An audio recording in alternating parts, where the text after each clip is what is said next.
ভাবুন তো, মহাকাশে মাত্র ১ ঘন্টা কাটিয়ে পৃথিবীতে ফিরে দেখলেন আপনার সব বন্ধুরা বুড়ো হয়ে গেছে।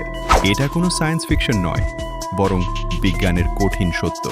ইন্টারস্টেলার মুভিতে দেখানো সেই মিলারের গ্রহ ছিল একটি বিশাল ব্ল্যাক হোলের খুব কাছে। আইনস্টাইনের মতে মাধ্যাকর্ষণ শক্তি যেখানে যত বেশি সময়, সেখানে তত ধীরে চলে।